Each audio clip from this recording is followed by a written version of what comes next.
Welcome to the City of Rapid City Planning Commission meeting for May 5th, 2022.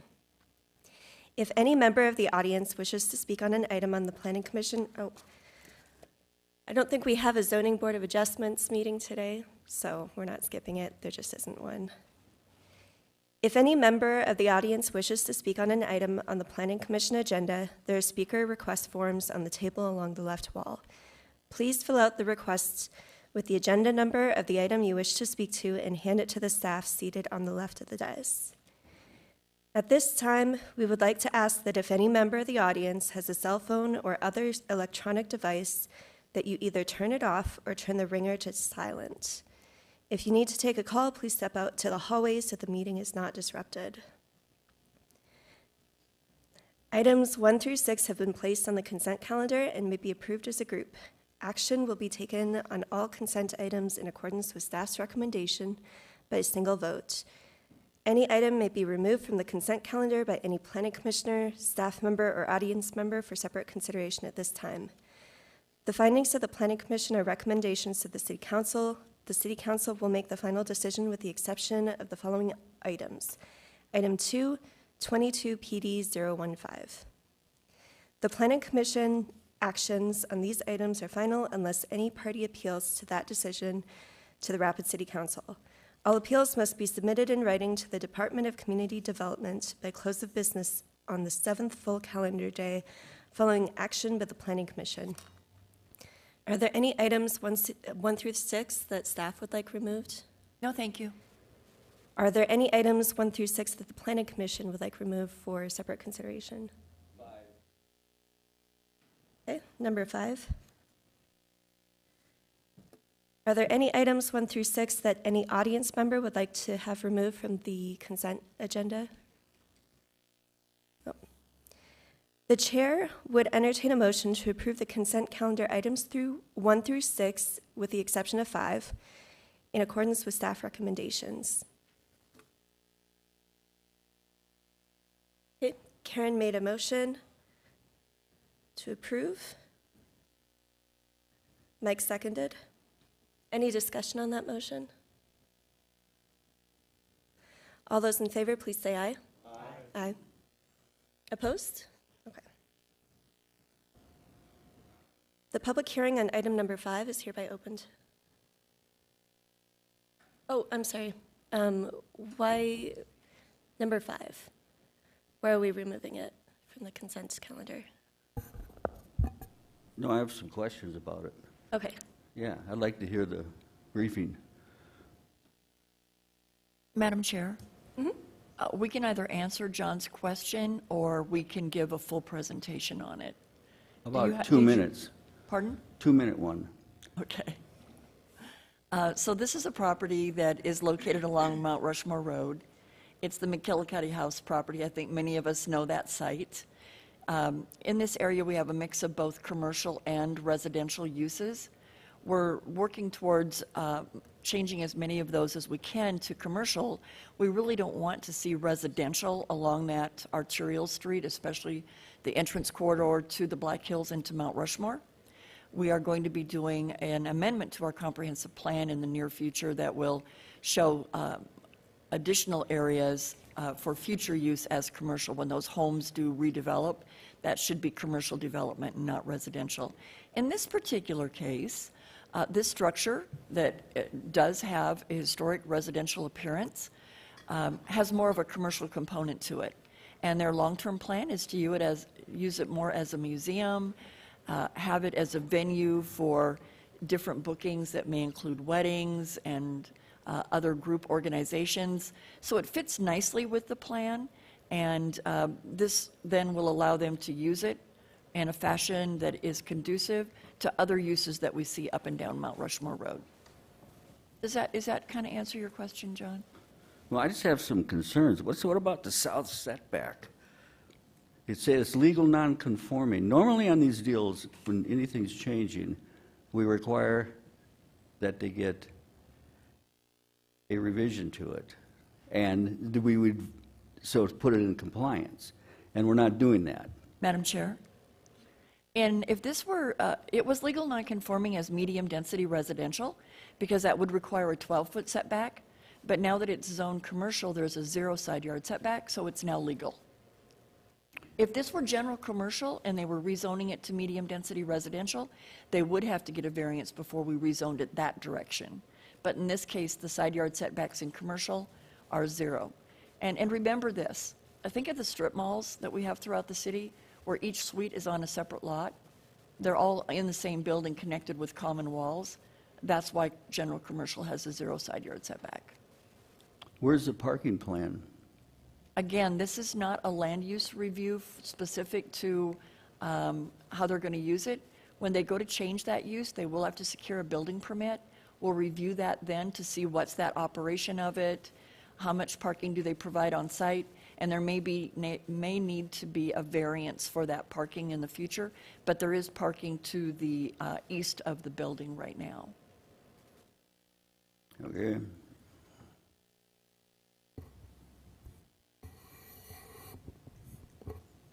Sticky mic. Karen, would you like to make some comments? Thank you, Ms. Chair. I just wanted to thank the people who have worked on this house. It's been a long time, and it looks gorgeous. I'm just really pleased to see the way it looks. And I guess my question is really, how soon will they be able to get the building permit and go forward with that? And if Jean wants to answer that, if you know.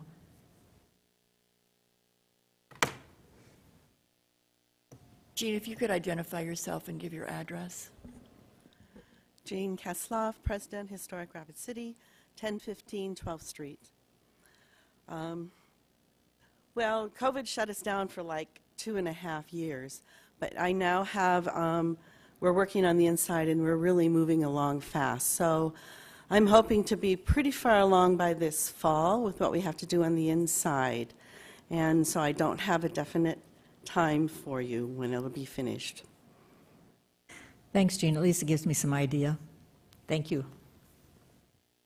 Excuse me, if anybody would like a tour, we would be happy to give them one. Thank you. Okay, Eric? Thank you, Ms. Chair.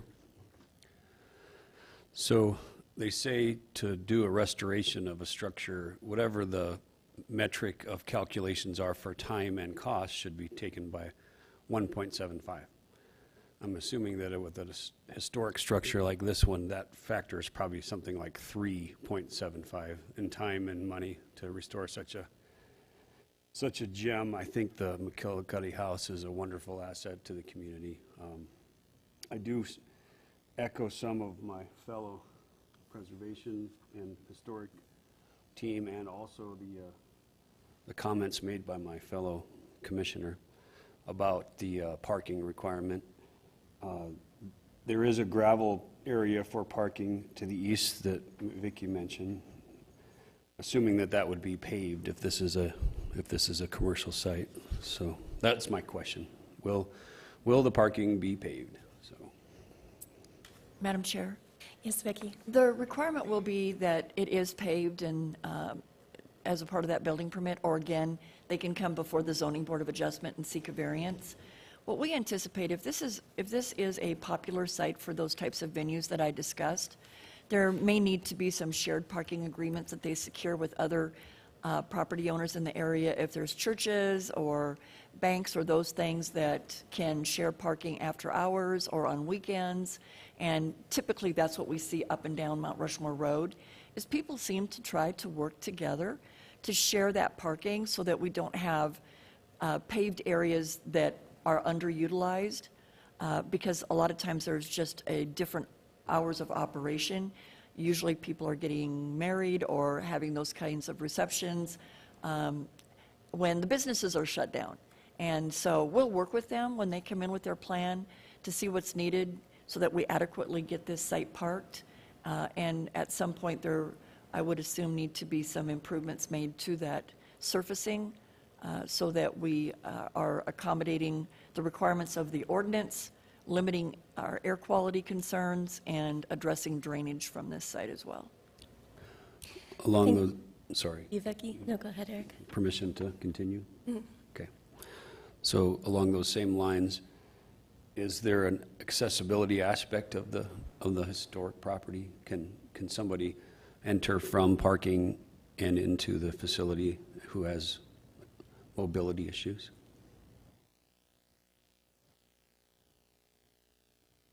The parking will be on the east side of the house. I believe there's space for 8 parking spaces. That is the ADA access to the house, which will go right into the east. My understanding, too, is there's street parking on the street as well. That's public parking. That answers my question, thank you. And I think the tour offer, I'll take it. I think that Okay. would be, I have never really taken the tour. I would love to see it, and I'd love to see the progress. Okay. Thank you. Thank you. Do we have any other questions or comments from the Planning Commission?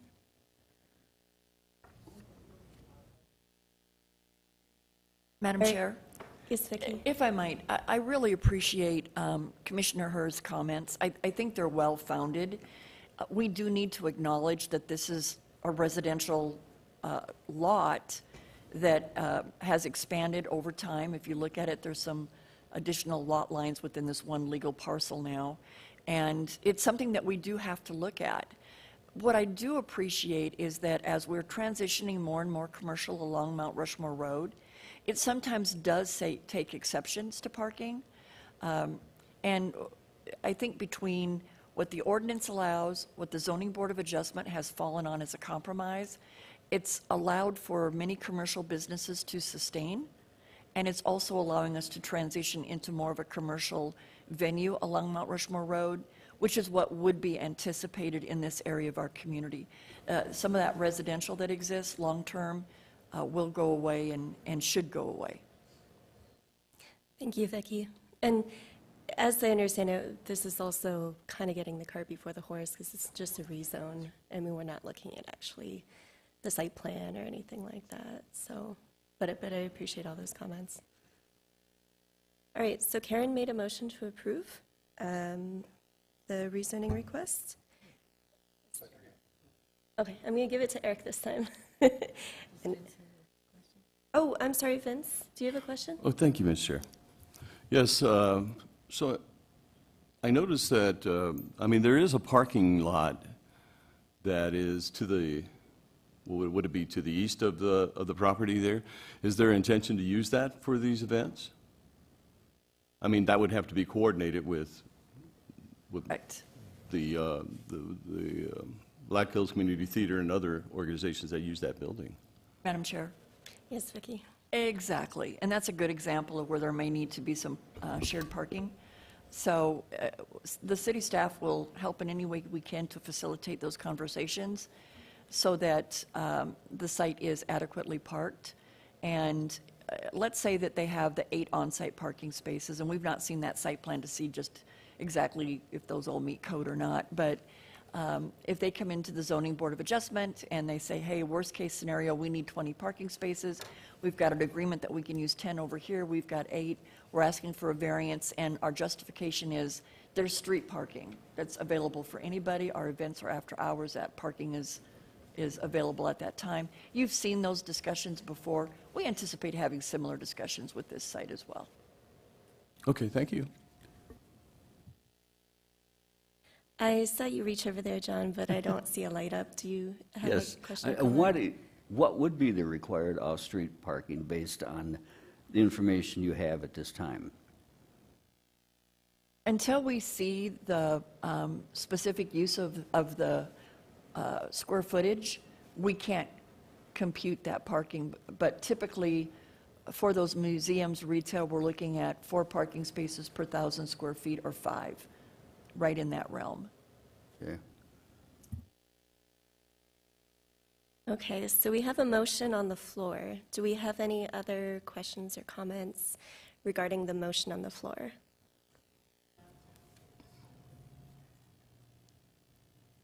If you'd like to ask a question, Jean, but this is really, we should be discussing the motion on the floor. Okay. In that case, All those in favor of the motion, please say aye. Aye. Opposed? All right, motion carries. Now we're on to item number 7.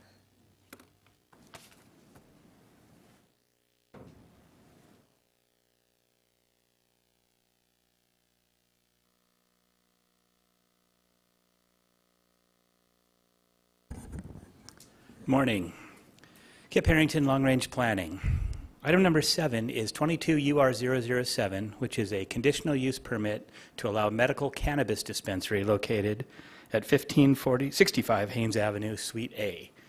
This would be a 1,809 square foot suite within a 9,985 square foot strip mall located at the southwest corner of Lindbergh Avenue and Haynes Avenue.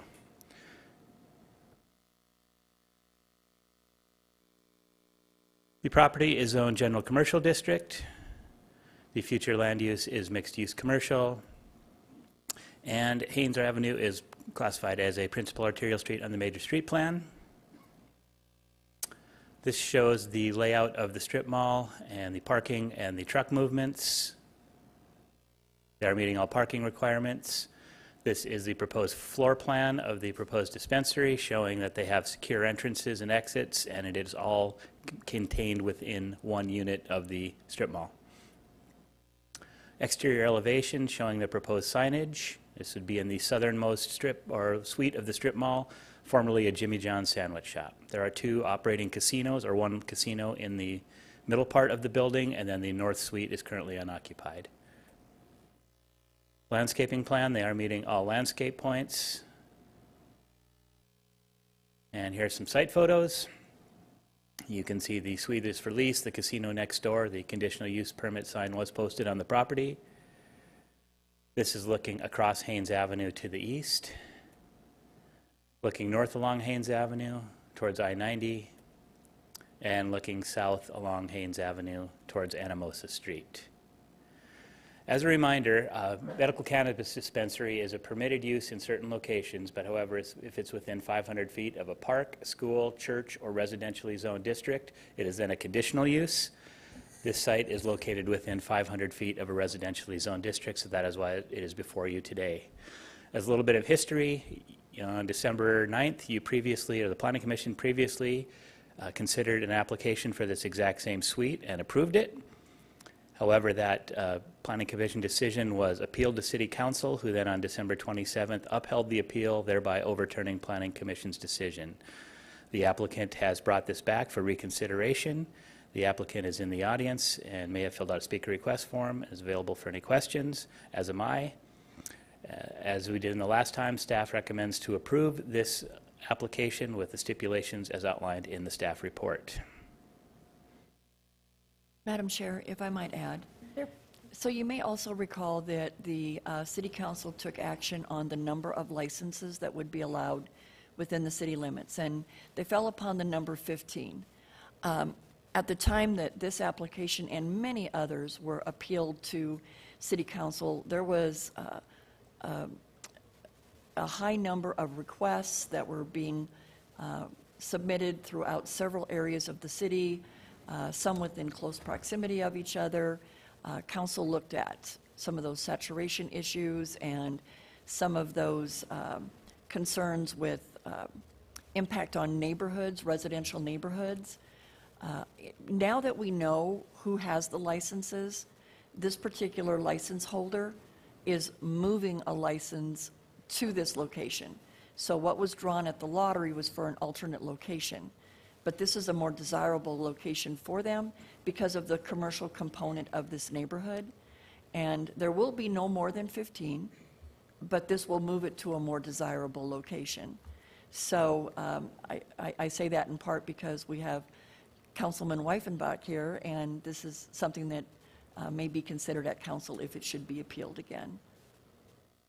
Thank you, Vicki, and that's really helpful to me, too, to see that so much has changed about this application since the last time they saw it.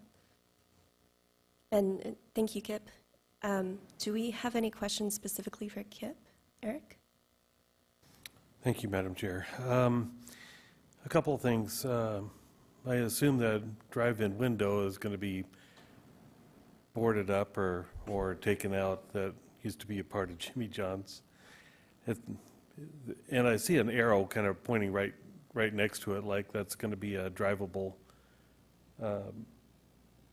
street or alley, if you will, right next to the dispensary. Madam Chair? Yes, go. Yeah, the site plan identifies that that window will no longer be in service. They will close that up, and the arrow is just showing vehicular circulation throughout the property. So yeah, there will not be a drive-through dispensary. That is not allowed by state law. If I can continue with one more question. Mm-hmm. How close are we to the residential area? It's that trailer park, I assume you're talking about. Actually, I can show you on the zoning map. The trailer park itself is actually zoned general commercial district. However,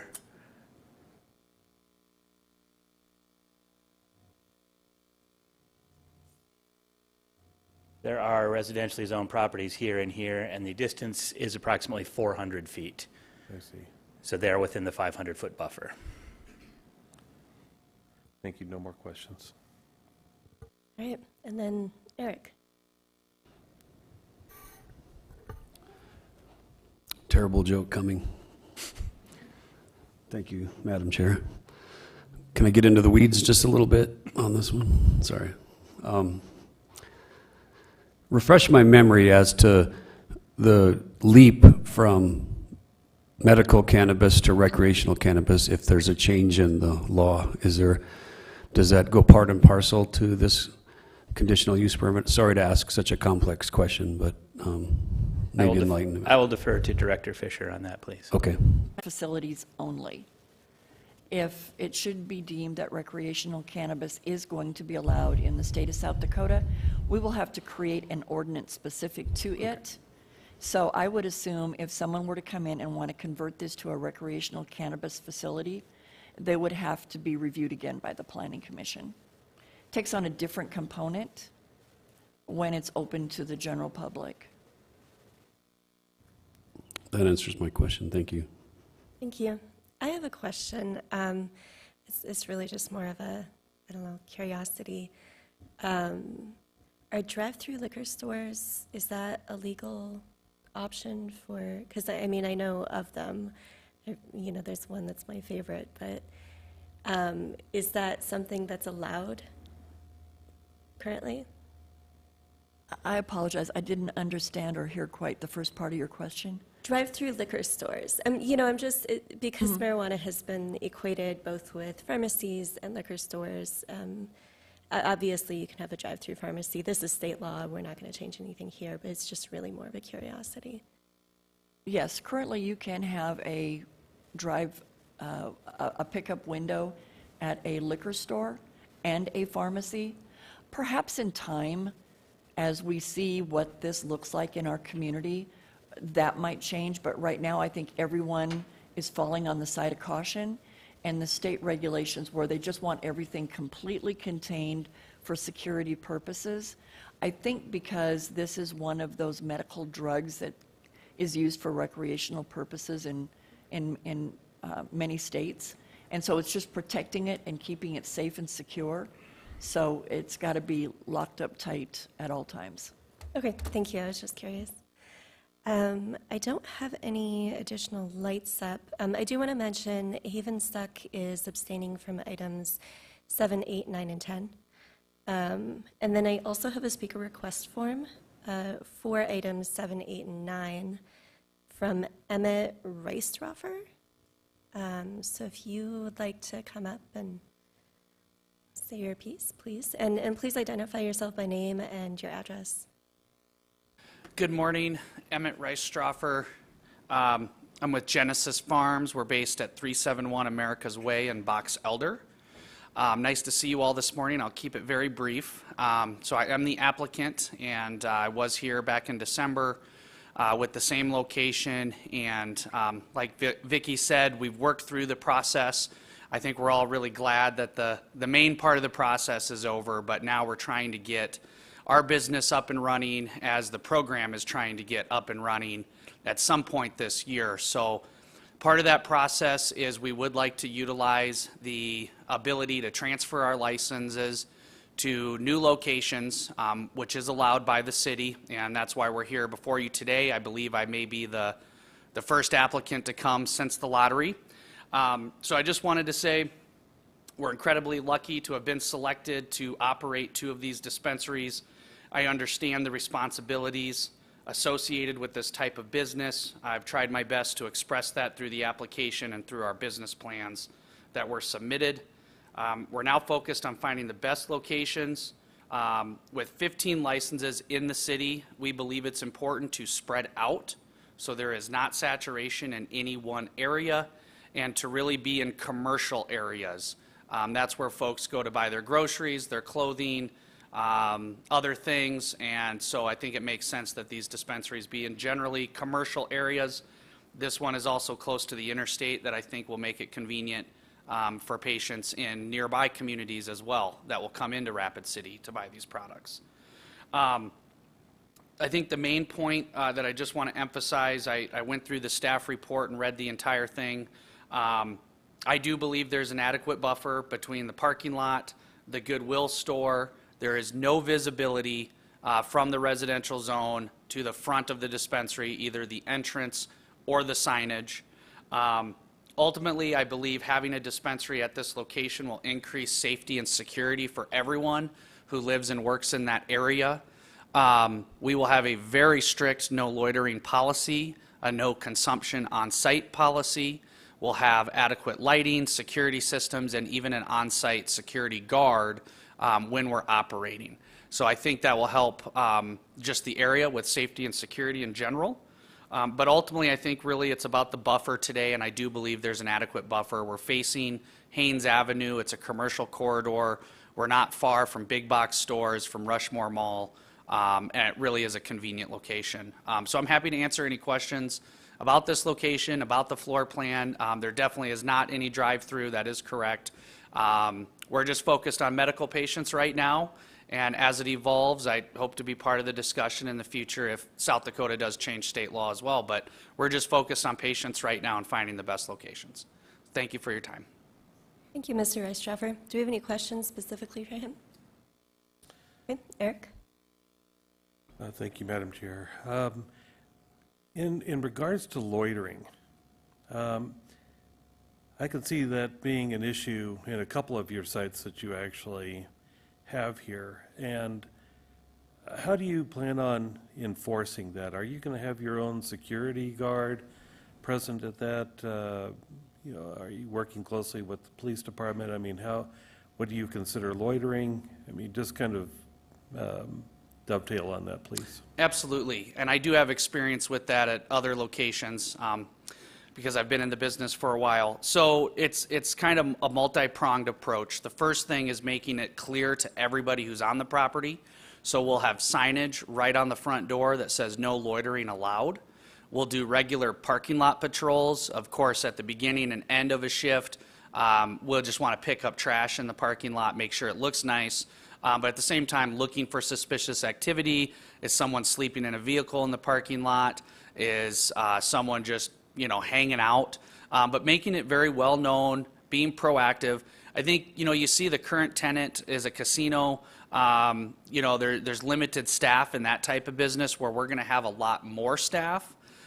So that means we'll have the ability to step outside. We'll also have a manager in their office always looking at the video cameras on a display board. I'll have it with remote access on my phone, as will the owners, as will our security advisor and third-party security company. So very multi-pronged approach. My kind of philosophical approach to it is first, give someone a courtesy warning and make sure they move along, and then that doesn't cause a confrontation. If someone refuses to leave, then generally just report it to police right away. So we try to minimize any confrontation too. Can I ask one more question? How long do you anticipate each visit to be? How long will a person be in your facility to pick up the materials and exit the facility? So for each patient's first time visit, it will be a bit longer than normal. So it could be up to 1 hour for a person's first time visit. because we have to verify that they are an eligible patient. We then have to talk to them and just get to know them to find out what type of products they're looking for. We'll fill out our own form or paperwork, more or less, to create a profile for them. So that can take up to an hour depending on the patient, how much detail they want to get into, how many questions they have about the products. When they come back and return, it's usually fairly quick because we know what products they want. They'll have an ability to pre-order online or to fill out like a basket that they can send us the day before, so we can have a kind of like the Jimmy John's model, more or less, I guess. It's printed out at the store. We know patient, John Doe is coming at 3 o'clock. We're going to get his order ready for him before he arrives. We want it to be convenient for them and quick, but we'll take as much time, especially during the first visit, as needed. Okay. Thank you very much. No more questions. Thank you. Thank you. And I have just a quick question for you, Mr. Reistroffer. You have agenda items 7, 8, and 9. Do you want me to call you up for 8 and 9 as well, or do you just want to be available? I'll be much quicker. I just had one point on each that I wanted to point out. Okay, perfect. Thank you I'll for call you that. up at that time. Appreciate it. Alrighty, so I don't have any other lights up, and I don't have any more speaker requests items for this item. Do we have any more comments, or would someone like to make a motion? Okay, Vince?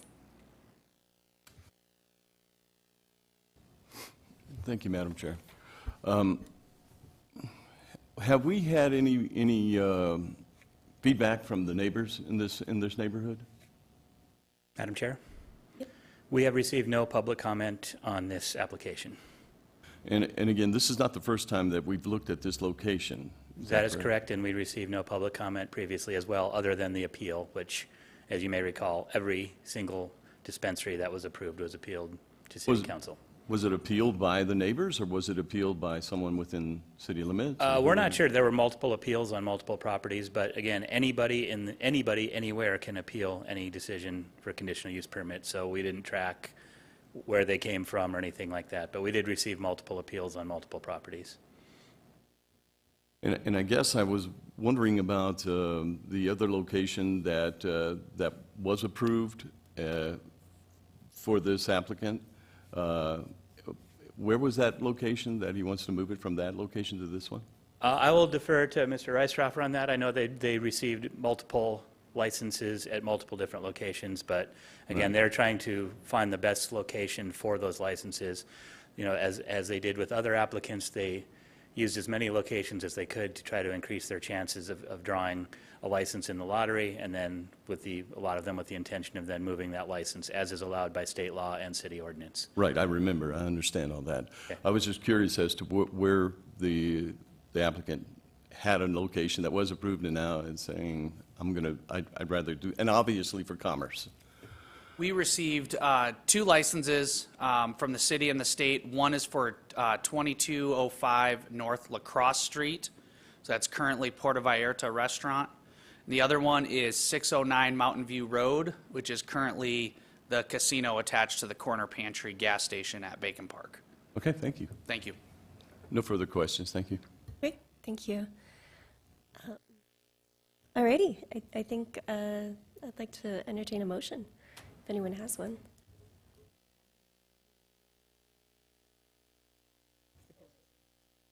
Okay, we've got a motion from Karen to approve item number 7 with stipulations, a second by Vince. Do we have any discussion on the motion? Alrighty, all those in favor, please say aye. Aye. Right. Item number 8. Item number 8 is 22 UR 008, which is a conditional use permit to allow a medical cannabis dispensary located at 230 East North Street. This property is located at the northwest corner of East North Street and Milwaukee Street. It is currently a 1,500 square foot completely enclosed building, commercial building. It's vacant, currently vacant. Its previous use was as a casino.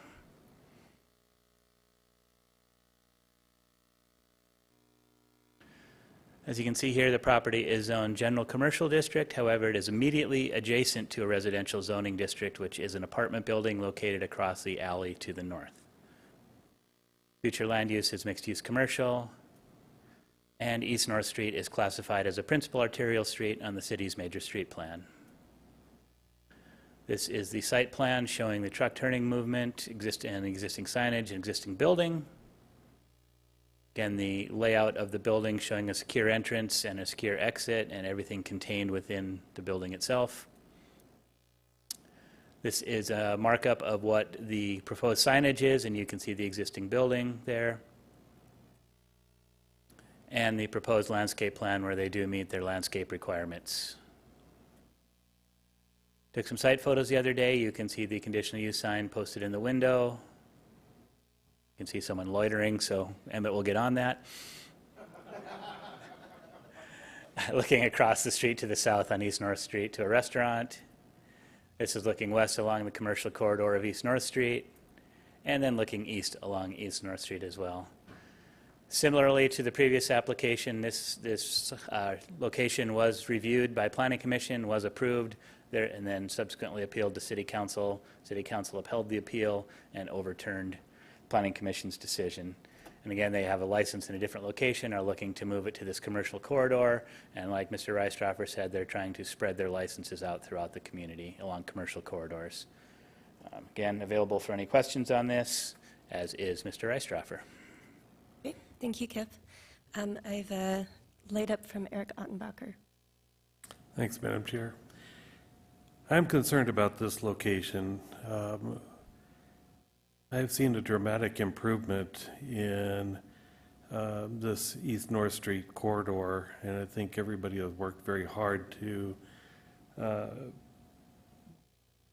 decrease the crime in the area and just increase the overall appearance of the area. Notwithstanding the fact that it's right next to a residential area, but I have to look in the future and say, if this place were to be converted to recreational marijuana, if there was a possibility, then I cannot support that, given the location, given the improvements that have been made, and even with all the security and safeguards put into effect, I think this could be potentially a detriment to this area. If this were allowed to go in and stay a medical facility only, what are your plans for, Mr. Reistroffer, for placing some kind of barriers between yourself and the apartment complex directly adjacent? Thank you for the question. Well, we certainly want to be a good neighbor and provide whatever, buffer is appropriate. Right now, there's a 6-foot chain link fence that does have slats in it. Now, it's an older fence, so I've noticed some of the slats have been broken. We'll repair those, make sure it's fully covered. We're open to feedback from neighbors, from anyone, if we need to do more than that. We're going to try to make the place look really nice with some new flower boxes outside, a fresh coat of paint. I know the image with our signage doesn't really give it justice. We just show, the name of the business. We'll remove the casino awnings entirely and put a nice new sign on there. So I think it will aesthetically look a lot better than it's ever looked before. And just having activity there, I think, will help the whole corner between the restaurants and other stores nearby. So we're trying to, that fence in the back is what we've got right now. No neighbors have asked us to do anything else. We're open. We lent the building to the current marijuana campaign to use it as a petition office. You might have noticed some of their signs were posted. I spent 2 days there with them, and a lot of the people that came in to sign the petition were actually neighbors and asking me for help on how to get their card. So I felt like there were a lot of folks in the neighborhood who do want us there. Now, you had kind of alluded to the last time that there's a possibility of legalization of recreational marijuana goes through, are you considering converting any or all of your current licenses to recreational, or can it be both? Vicki, I think, would like to speak about this. Yeah, we got to be really careful here. The application before us is medical cannabis only. We can't take action on this concerned about if the state should legalize and allow recreational and what that may look like. I'm glad to see we have two council people sitting in the audience today. They can attest to the fact that there were some hard-working sessions that council members put into creating the medical cannabis ordinance as it stands. If the state should approve recreational, we'll be sitting down with that team again and taking their lead. There will need to be additional review. There will be no assumption that if you have a medical cannabis facility, you can automatically then sell recreational.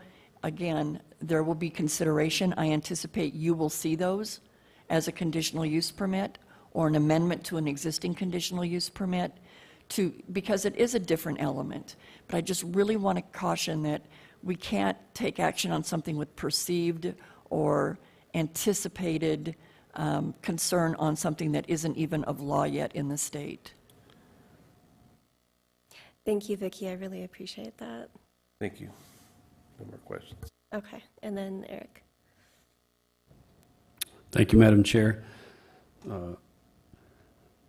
Commissioner Ottenbacher had the very same questions I did. I'd like to see the site plan, just if we could bring it up, regarding the adjacency with the multifamily.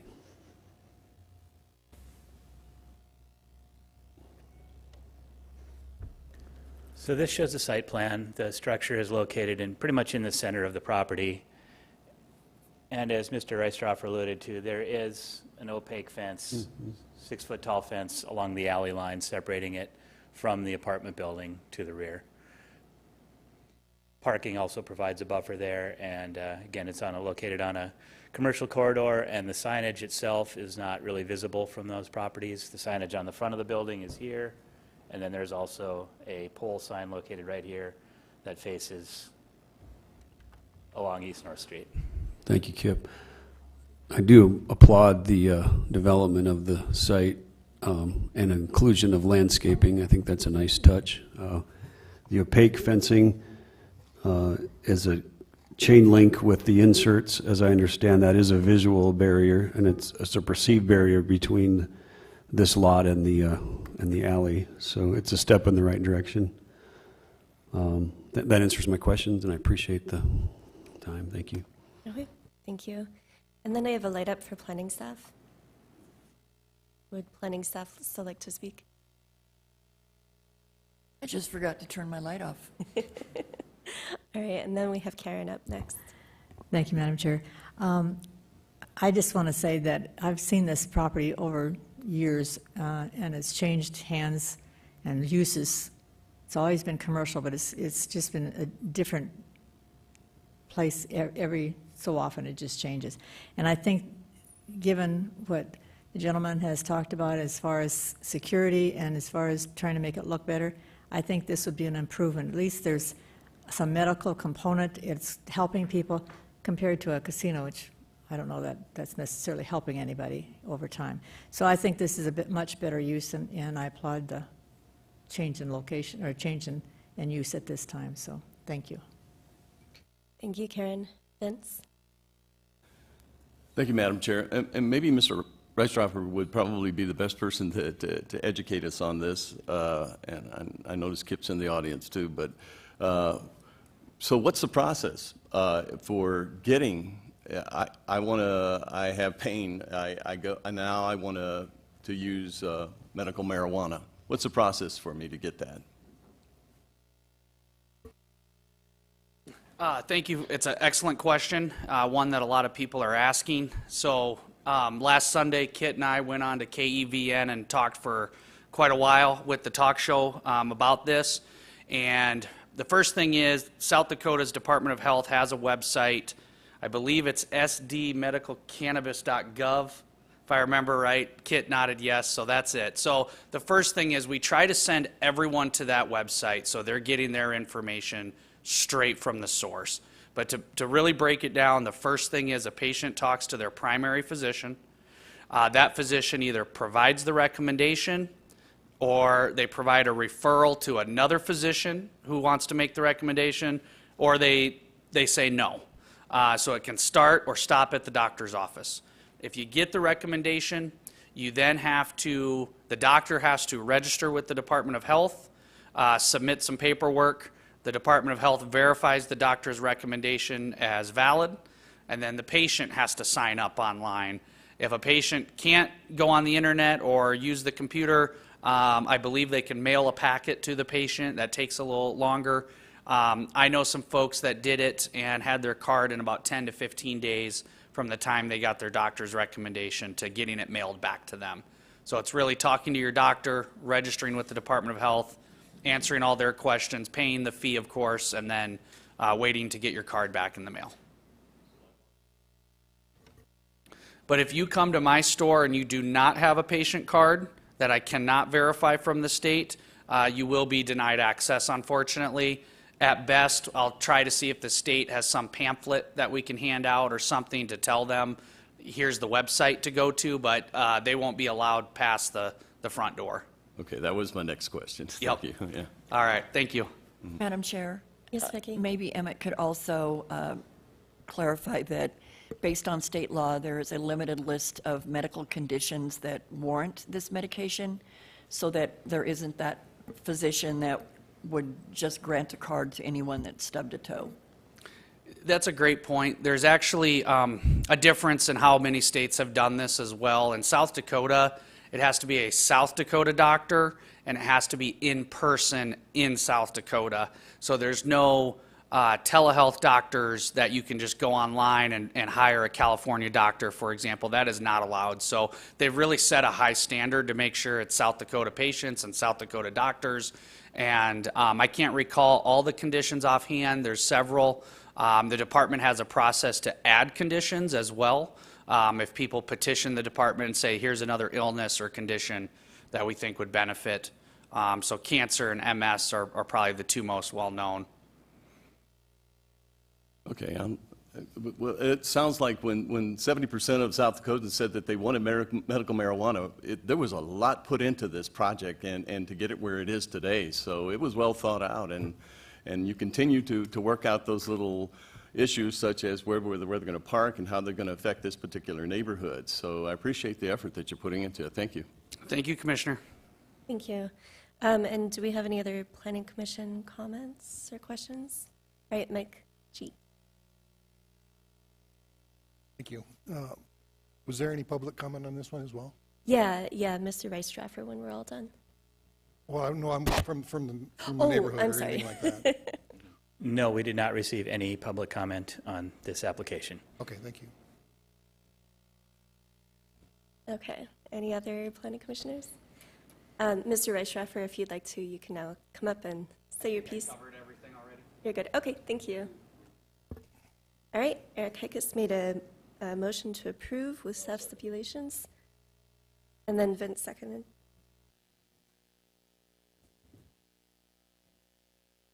And I just want to clarify that was with any stipulations? Okay, agreed. All righty. Any questions or comments on the motion?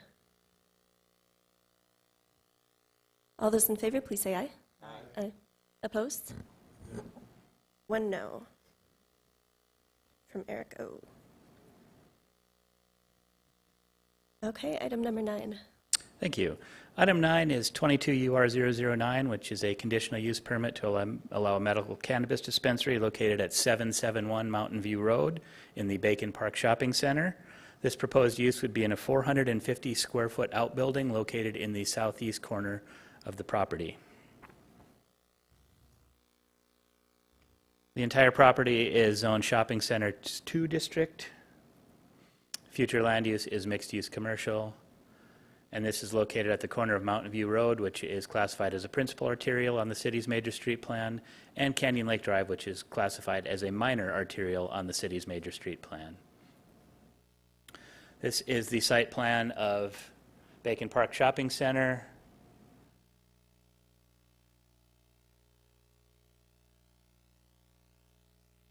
The property is located right down there in the southeast corner. This shows the layout of the floor plan, showing it's all enclosed within the outbuilding, has a secure entrance and exit, a security office, and then you've got on the right, the proposed signage. If you're old enough to have lived here in the 80s like me, then you may remember this as the little photomat store. If you're more recent, you may remember it most recently as the Trump store. Now this location is vacant and is being proposed to be reutilized as a medical cannabis dispensary. Again, the site plan showing the proposed location of the structure. Some site photos showing the sign was posted on the property. This is looking diagonally across the parking lot back towards the main part of the Bacon Park Shopping Center. This is located looking north along Mountain View Road, looking south along Mountain View Road, looking back to the west along Canyon Lake Drive, and then looking east towards Dinosaur Park from Canyon Lake Drive. Similar operations plan, security plan, everything as we saw in the previous applications. We received no public comment on this item as well, and so we recommend approval with stipulations as outlined in the staff report. And as the last two applications, myself and Mr. Reistroff are available for any questions.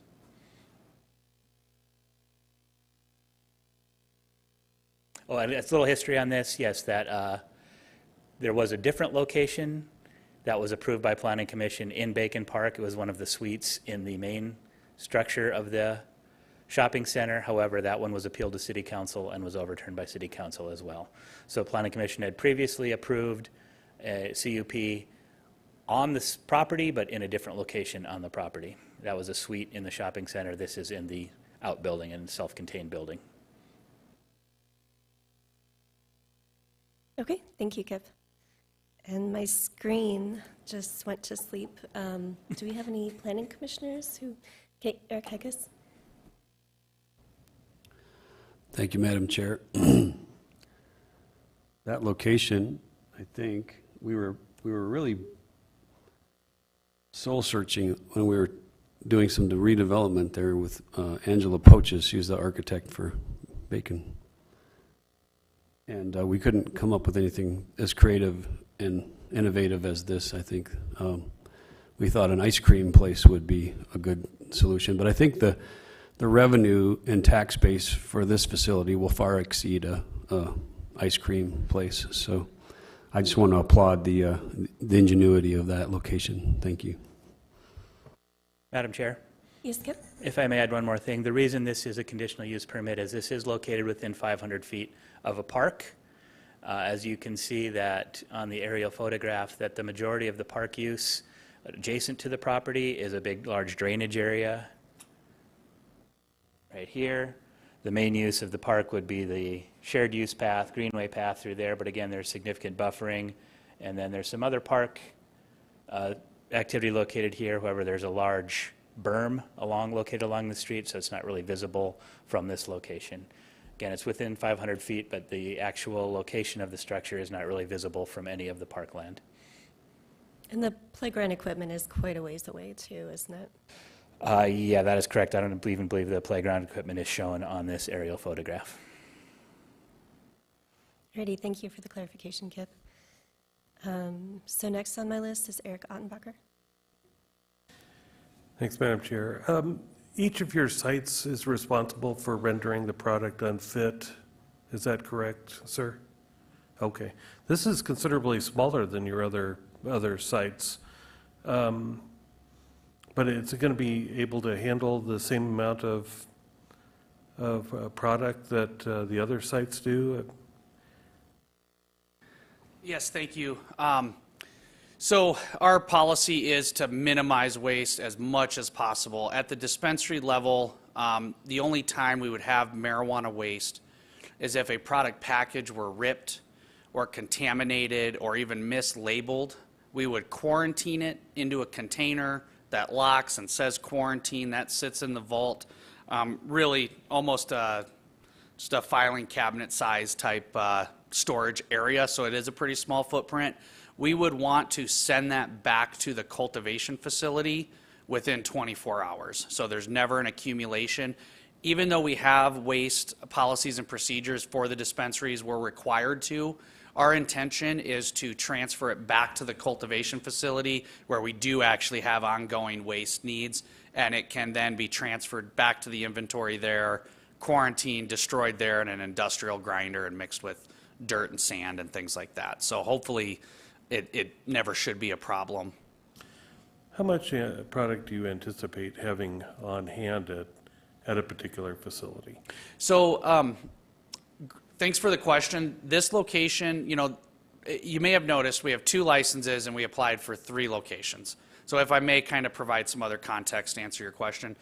We chose 3 because we're looking at a lot of factors to make our decision. One, we didn't know if all 3 would be approved here or potentially at council if there's an appeal. So we got to see what the community allows us to do. But if we get all 3, then we have to decide which 2 do we want to transfer to. We like having a smaller option.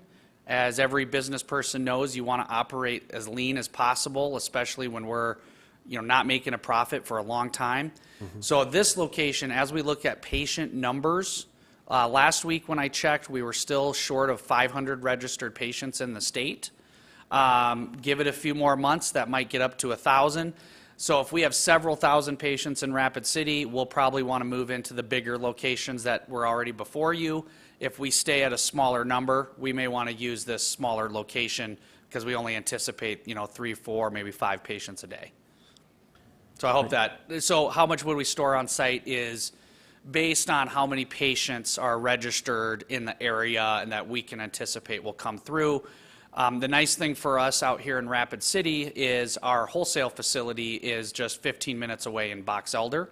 So we can quickly replenish our supply and make sure we keep smaller inventory levels on site, you know, versus my Yankton location or Aberdeen locations where they're much further away and we probably need bigger vaults at those stores.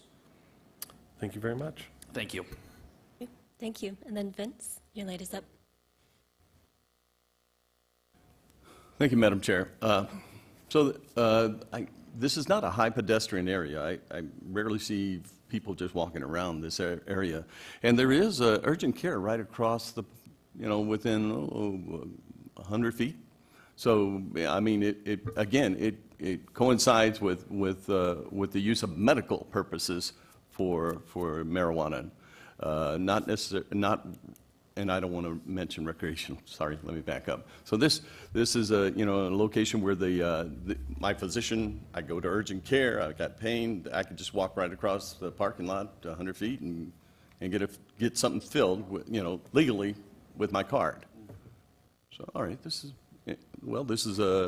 again, this coincides with the medical purpose of what we're trying to get accomplished here in South Dakota. Makes sense. Thank you.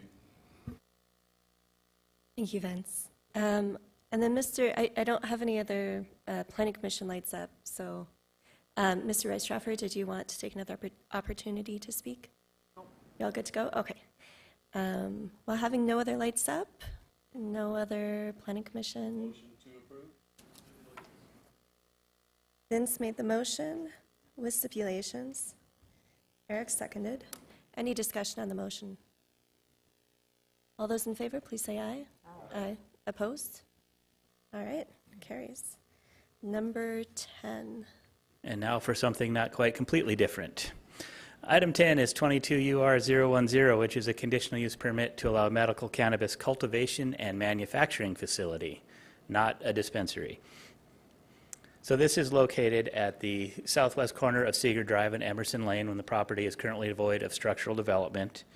There is proposed to have a 10,340 square foot industrial building, which would employ up to about 12 people and operate between 8 and 10 p.m. daily. As you can see here, the property is zoned light industrial district. It is in a very industrial area with light industrial surrounding it to the north, east, south, and heavy industrial to the west, a little bit of agriculture to the north across the street, which is outside of the city limits of Rapid City. Future land use again shows us in the center of a light industrial area. It's located at the corner of Seeger Drive, which is classified as a minor arterial street on the city's major street plan, and Emerson Lane, which is an industrial street. Floor plan of the proposed building, showing it located in the northern portion of the property. Adequate parking has been provided for this purpose. Landscape plan showing all landscaping points are being met. You may notice that there is an additional proposed building on the property that is not currently in the plans, but they may want to do that in the future as business needs to expand.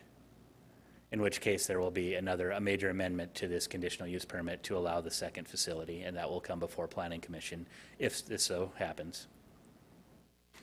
Site photos, this is looking to the south from Seeger Drive. You can see the conditional use permit sign is posted. The wind had blown it most of the way over. I put it back up for you, Kittrick. You're welcome. It was still visible, however. Come on. This is looking north across Seeger Drive to the property. Again, you can see an industrial use to the north and some agricultural use as well. This is looking to the west along Seeger Drive, another more mixes of industrial uses. This is looking to the east along Seeger Drive, and then this is looking south along Emerson Lane. The reason this is before you today is any cultivation or manufacturing facility is a conditional use permit. They're strictly not allowed if they're within 1,000 feet of a school or within 500 feet of a park, residentially zoned district, church, or what's the one I'm missing? Park, school, church, or residential district. So again, if this were to be a dispensary location, this would be a permitted location. However, this is cultivation and manufacturing, no public access whatsoever. But again, since it's cultivation and manufacturing, this is a conditional use that comes before the Planning Commission. You have not seen this one before. This is only the second cultivation license you have seen or application you have seen. So I'm available for any questions, and staff recommends approval with the stipulations as outlined in the staff report. The applicant is also in the audience for any questions. Alrighty, thank you, Kip. I don't have any lights up for this one. Madam Chair, Yes, when we sat down with the City Council to create this regulation for manufacturing and cultivation, it was identified that this had to be reserved exclusively for our industrial areas. So you will only see these come forward in these types of areas. In this particular site, one of the benefits is, as you can see in this aerial, and if Kip even backs up one or two pictures, we've got a street section in place, maybe go, there you go, for the truck traffic that would be, and then back there, leave it on that one. As you can see, it accommodates turning movements. We're looking for industrial properties that have got the ability to get those vehicles in and out with safety. And of course, as Kip said numerous times, these are unique. Set aside the dispensary. You cannot come in and request a cultivation or manufacturing facility if you're within 500 feet of those sensitive uses or 1,000 feet of a school. And that's different than before. So I don't know how many of these that you will see. As Kip said, this is only our second one. I think the thing that we really liked about this site is it is truly an industrial area, and the street sections are in place to accommodate trucking turn movements. thank you, Vicki. I don't have any planning commissioner lights on, so I would have Kittrick Jeffries come up. If you'd like to speak, you have a speaker request form. And please identify yourself. Thanks. Thank you, Madam Chair. It's Kit Jeffries with 1889 Farms. I'll just be very brief. I just wanted to come up and say thank you, Vicki and Kip and Chuck and Tim and everybody, the commission and the city council for all the hard work that they've put into putting together a good policy for medical cannabis. It's been a long journey, and we've been doing it for a while now, and so just wanted to come up and say thanks, and I'll be around for any questions. Thank you, Kit. I don't have any lights up. Would entertain a motion. Okay, so I've got a motion by Karen, second by Eric Heikus.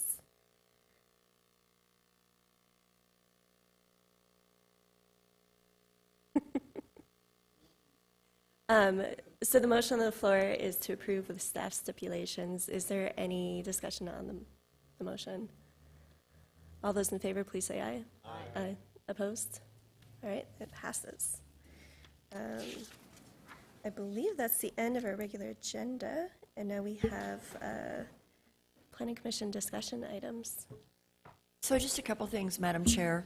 As we always do, we put you on notice if an item that you've taken action on has been appealed to council. We confirm whether or not they've upheld your decision or overturned it.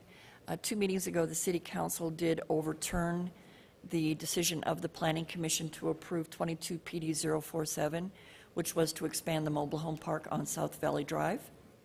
It wasn't an easy decision for the City Council. There was long and laborious discussion. Many neighbors from the neighborhood came in and gave testimony to it, but we just wanted to bring that to your attention. Secondly, some of you may remember a dear, dear, sweet Planning Commission member that served for the city for several years by the name of Kim Schmidt.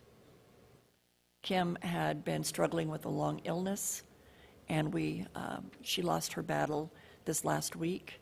I just wanted to bring that to your attention as she did an excellent job sitting in your seat, vetting the issues similar to what I hear all of you doing. So we value you whether you served previously or are serving now, and it's a great loss for our community to lose Kim. Thank you. Thank you, Vicki, for both of those items. I believe I served with Kim for a couple of months. I only had a small opportunity to get to know her, but I did. I was really impressed by her. Do we have any other comments from planning commissioners? Sure, Haven. I do have a couple of comments. Sitting in the back row here this morning, it became apparent that it's important that comments from commissioners here be heard by everyone. And in many cases, it was a little difficult to hear some of the comments. And so I don't know, I think we all up here need to be a little more cognizant of maybe speaking into the mic, make sure that people in the audience can hear the comments. I know, Vicki, I think you made a comment a couple of times before about, well, this morning once, about not being able to hear the question. So, if somebody on the staff recognizes that there's a specific problem with the audience being able to hear the commissioners, it would be great to, bring it to our attention. Madam Chair, that is a really good comment. So I have to fess up here. My hearing ain't what it used to be. But we do all have a habit of when we're talking, we want to acknowledge something or get confirmation, and we turn away, and then we lose contact with our microphone. So usually Andrea will catch us and say, speak into the mic, please. So, if you hear one of us say that, it's not because we're being discourteous or rude. It's so that everyone can hear, because what you have to say is very important.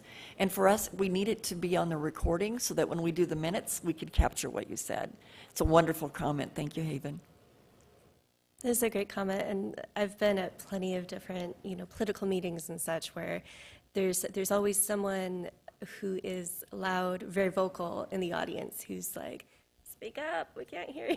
So, I think Haven has a great idea that if you don't catch it, it is appreciated so that everybody can hear, because we want everybody to be able to hear and participate. Vince? Thank you, Madam Chair. In the pictures this morning, there was reference to a man loitering. I just want to say I only sat down for a minute to tie my shoe. So. Thank you, Vince. Any other comments? Any other items to address? All right. Mike made a motion to adjourn, and Vince seconded. All those in favor, please say aye. Aye. All right, we are adjourned.